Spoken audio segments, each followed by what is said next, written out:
Hello students, welcome to any time GK. আজকে আমরা পলিটির chapter 4 preamble পড়তে যাচ্ছি, মানে প্রস্তাবনা। তো we the people of India, কি কিছু মনে পড়ছে?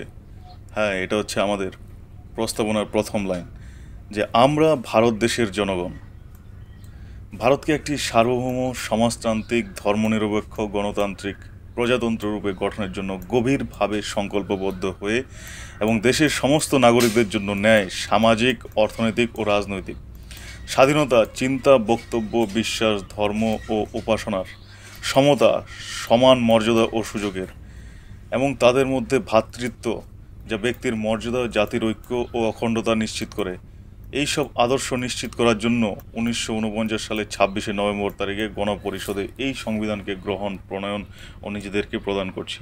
এটা হচ্ছে প্রস্তাবনার মূল বিষয়বস্তু। চলো এবার এগুলোকে ডিকোড করা যাক, এক একটা করে ওয়ার্ড, এক একটা করে সেন্টেন্স আমরা আস্তে আস্তে এক্সপ্লেন করব।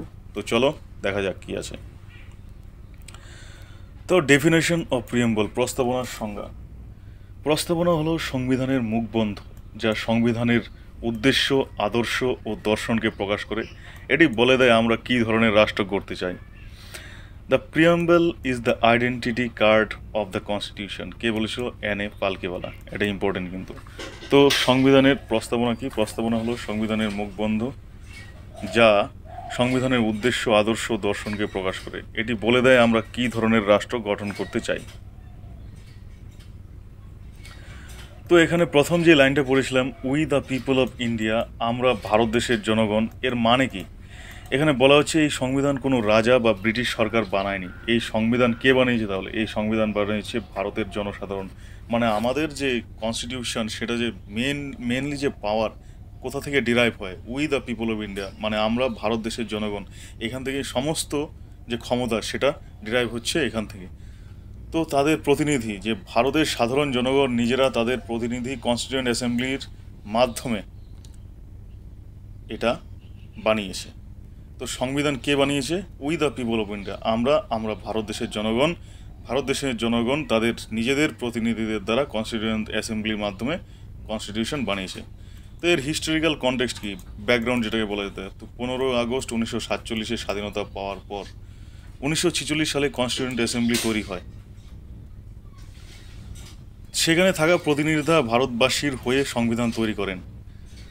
তো এটি বুঝিয়ে দেয় আমাদের দেশের সর্বোচ্চ ক্ষমতা জনগণের হাতে, পপুলার সভারেনিটি, মানে সর্বোচ্চ ক্ষমতা কে? জনগণের হাতে। কোথা থেকে বুঝতে পারি আমরা? We the people of India থেকে আমরা বুঝতে পারি যে আমাদের দেশের সর্বোচ্চ ক্ষমতা জনগণের হাতে। ধরো এক্সাম্পল হিসেবে একটা স্কুলে ছাত্ররা ঠিক করে তারা নিজেরা নিয়ম বানাবে, ক্লাসে কারা কি দায়িত্ব নেবে। সেই নিয়মগুলো বাইরের কেউ নয়, ছাত্ররাই বানায়। ঠিক তেমনই ভারতের সংবিধান জনগণের জন্য, জনগণের দ্বারা এবং জনগণের তৈরি। এবার চলে আসি ওয়ার্ড সভারেন, মানে সার্বভৌম কী জিনিস। তো এখানে যেটা সবচেয়ে গুরুত্বপূর্ণ সেটা হচ্ছে sequence, sovereign, socialist, secular, Democratic, Republic. এই যে SSS যেটা আছে, এখান থেকে প্রচুর কোশ্চেন এসছে যে প্রথম কোনটা, দ্বিতীয় কোনটা, তৃতীয় কোনটা, বা ক্রমবর্ধমান রূপে সাজাও যে প্রথম কোনটা। তার প্রথম কী আসলে? সভারেন। তো ভারত একটি সম্পূর্ণ স্বাধীন রাষ্ট্র। সভারেনের মানে কি? সার্বভৌম। আমরা বাইরের কোনো দেশের অধীনে নেই, আমাদের উপর কোনো আন্তর্জাতিক শক্তি জোর করতে পারে না। এটার মানে হচ্ছে সভারেন। তার মানে আমরা কারো পরাধীন নই এখন। তো সভারেন হচ্ছে সার্বভৌম। ভারত একটি সম্পূর্ণ স্বাধীন রাষ্ট্র। আমাদের যে ডিসিশন মেকিং, তার উপর কোনো আন্তর্জাতিক সংস্থা বা কোনো দেশ প্রভাব প্রতিপত্তি খাটাতে পারবে না। এটা হচ্ছে সভারেনের মানে। আমরা সবাই জানি যে আমরা ব্রিটিশদের অধীনে ছিলাম, তারা আমাদের আইন বানাতো, শাসন করতো, কিন্তু আর নয়। আফটার 1947 আমরা নিজেরা সিদ্ধান্ত নিই যে বিদেশি নীতি, foreign policy, defence, economic policy, এই সমস্ত কিছুতে আমরা নিজেরাই আইন কানুন বানাবো। যেমন এক্সাম্পল হিসেবে ভারত নিউক্লিয়ার টেস্ট করেছিল পোখরানে, সেটা আমরা সবাই জানি। তো পোখরানে অ্যাকচুয়ালি নিউক্লিয়ার টেস্টের যে একটা সিনেমা বেরিয়েছিল, কী নাম কমেন্টে জানাও সবাই আমাকে। তো পোখরানে 1974 থেকে 1998 করেছিল, এবং 1998 করেছিল কোনো দেশের কথা না শুনে। তখন আমেরিকার কাছ থেকে প্রচুর চাপ আসছিল, কিন্তু আমরা তাদের কথায় পাত্তা না দিয়ে আমরা নিজেদের যেটা সার্বভৌম যে ব্যাপারটা, সেটাকে আমরা তখন করেছিলাম যে আমরা নিজেরাই নিজেদের ডিসিশন নেওয়ার সেটা নেব, কারো বা কোনো সংস্থার চাপ আমরা নেব না। আমরা WTO বা UN নিজেদের মতো পেশ করি, কেউ চাপিয়ে দিতে পারে না, ঠিক আছে? এবার চলে আসি সোশ্যালিস্ট। প্রথম বলেছিলাম সভারেন, এবার আসলো সোশ্যালিস্ট, তারপরে আসবে সেকুলার। সোশ্যালিস্ট মানে হচ্ছে সমাজতান্ত্রিক। এটা হচ্ছে সমাজতান্ত্রিক প্রথমে ছিল না, এটা পরে যোগ করা হয়েছিল 42 অ্যামেন্ডমেন্ট 1976-এ যোগ করা হয়েছিল। এর মানে কি? রাষ্ট্রের দায়িত্ব সবার অর্থনৈতিক সমতা রক্ষা করা। সোশ্যালিস্ট সমাজতান্ত্রিক, রাষ্ট্রের দায়িত্ব কি? একটা দেশের দায়িত্ব হচ্ছে সবার অর্থনৈতিক সমতা, ধনী আরও ধনী আর গরিব আরও গরিব, এটা যেন না হয়। এর দায়িত্ব কার উপর? সোশ্যালিস্ট সমাজতান্ত্রিক যে নীতি তার উপর। সেটা কার উপর? রাষ্ট্রের উপর। যেমন সরকার মিড ডে মিল, বিনা পয়সায় পড়াশোনা, মুফত রেশন দেয় গরিবদের জন্য, বাজেট ও সামাজিক কল্যাণ প্রকল্প, সোশ্যাল ওয়েলফেয়ার স্কিম সমাজতান্ত্রিক যে আমাদের প্রিএমবলের আন্ডার আছে তার জন্য। তো difference from communism, socialism, communism, capitalism এগুলো আমরা ইকোনমিক্সতে ডিটেলসে পড়বো, কিন্তু এখানে যেহেতু ডিফারেন্সটা করতে হবে সেই জন্য এক লাইনে বলে দিচ্ছি। আমরা প্রাইভেট প্রপার্টি মানি, কিন্তু সরকার গরিবদের উন্নয়নেও হস্তক্ষেপ করে। এটা হচ্ছে ডিফারেন্স।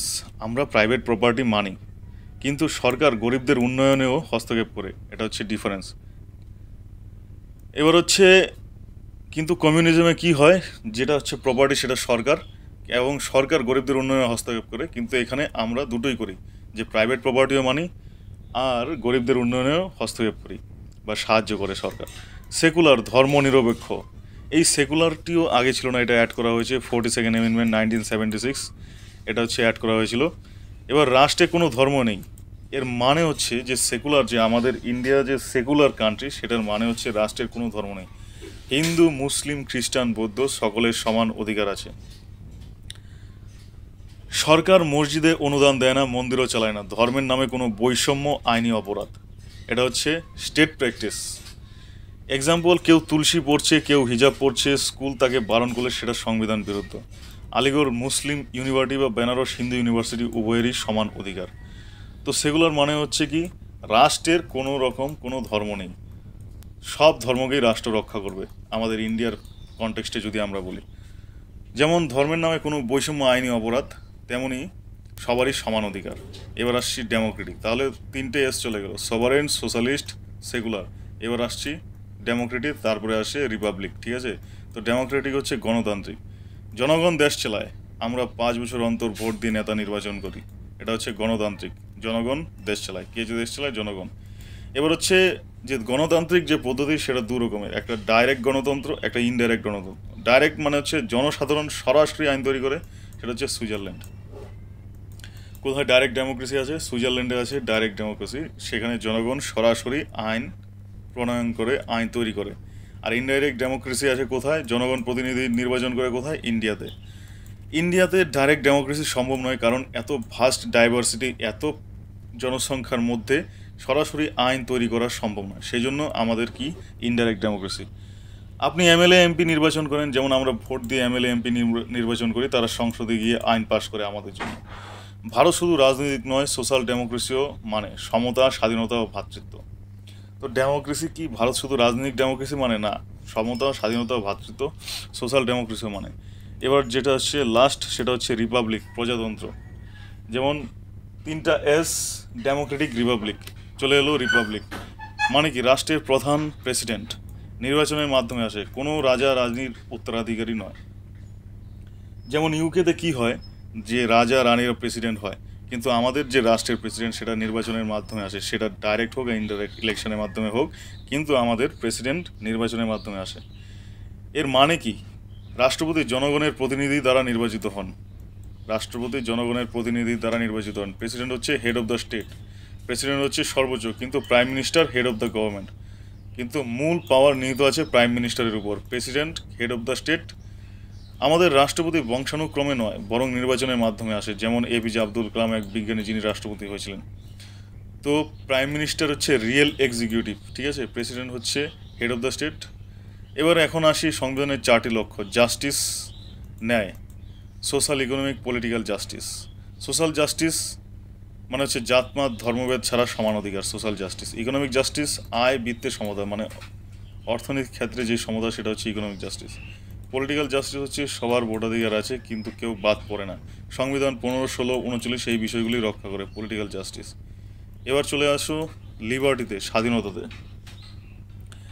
লিবার্টিতে কোথায় কোথায় দেওয়া হয়েছে liberty? Thought, expression, believe, faith and worship. Example হচ্ছে কেউ গান্ধীকে মানবে, কেউ রবীন্দ্রনাথকে মানবে, স্বাধীনতা আছে, লিবার্টি আছে যে আমরা যে কাউকে আইডল মানতে পারি, গান্ধী, রবীন্দ্রনাথ, নেতাজি, যে কাউকে আইডল মানতে পারি। তো এবার কেউ শিব মন্দিরে যাবে, কেউ গির্জায় যাবে, তাতে কোনো হস্তক্ষেপ নেই, ঠিক আছে। আর্টিকেল 19 অ্যান্ড 25 এই অধিকারের গ্যারান্টি দেয়। 19 অ্যান্ড 25 যেটা হচ্ছে আমাদের মৌলিক অধিকার, এই অধিকারের গ্যারান্টি দেয় liberty, thought, expression, believe, faith and worship, যে আমাদের এই সমস্ত ব্যাপারে কারো হস্তক্ষেপ ছাড়াই আমরা স্বাধীনভাবে এই সমস্ত ব্যাপার উপভোগ করতে পারবো। এবার চলে আসি ইকুয়ালিটিতে, সমতা। তো ইকুয়ালিটি দুই দিক, equality before law, equal opportunity. আইনের চোখে সবাই সমান। যেমন একজন রিক্সাওয়ালা, একজন এমপি আদালতের সামনে সমান নাগরিক, সেটা হচ্ছে ইকুয়ালিটি বিফোর ল। আর ইকুয়াল অপরচুনিটি চাকরি, শিক্ষা, উন্নয়ন, স্বাস্থ্য, এই সমস্ত ক্ষেত্রে সবারই সমান অধিকার। যেমন একজন এমএলএর অধিকার, একটা সাধারণ মানুষেরও ঠিক সেম অধিকার। তো এই ধারা বলা হয়েছে মৌলিক অধিকারের 14-18 বিষয়ে বলা হয়েছে। যে উদাহরণ হিসাবে যেটা আগে বললাম, একজন রিক্সাওয়ালা, একজন এমপি আদালতের সামনে, আইনের সামনে সবাই সমান। এবার চলে আসি যেটা সবচেয়ে গুরুত্বপূর্ণ, সেটা হচ্ছে ফ্রেটার্নিটি, ভ্রাতৃত্ব। যে জাত ধর্ম তুলে আমরা এক দেশের নাগরিক, এই একতা জাতীয় অখণ্ডতা বজায় রাখে। আর্টিকেল 51A যেটা নাকি আমাদের হচ্ছে মৌলিক কর্তব্য, তার আন্ডারে পড়ছে 51AE, এটি নাগরিকদের মৌলিক কর্তব্য হিসাবে উল্লেখ করা হয়। In our Constituent Assembly, this 26th day of November 1949 do hereby adopt, enact and give to ourselves this Constitution. 26শে নভেম্বর 1949 ভারতবাসী নিজেরাই এই সংবিধান গ্রহণ করে, অ্যাডপ্ট করে, প্রণয়ন, এনাক্ট করেও নিজেদের প্রদান করে, গিভ টু আওয়ারসেলভস। তো আজকে যেটা কমপ্লিট হলো সেটা হচ্ছে প্রিএম্বলের যে অবজেক্টিভস, ফিচার্সগুলো রয়েছে সেগুলি পুরোটা আলোচনা করা হলো। তো অ্যাকচুয়ালি সেখানে সবচেয়ে গুরুত্বপূর্ণ হচ্ছে প্রিএম্বলের we the people of India, এটাকে সম্পূর্ণভাবে মুখস্থ করে রাখতে হবে। এখান থেকে সবচেয়ে বেশি কোশ্চেন আসবে প্রিএম্বলের। তো এখন কথা হচ্ছে যে আজকের ক্লাস এখানেই শেষ হচ্ছে। আগামী যে ক্লাস হবে সেটা যে আসবে ইউনিয়ন অ্যান্ড ইটস টেরিটরিজ। তো দেখা হচ্ছে আগামী দিন।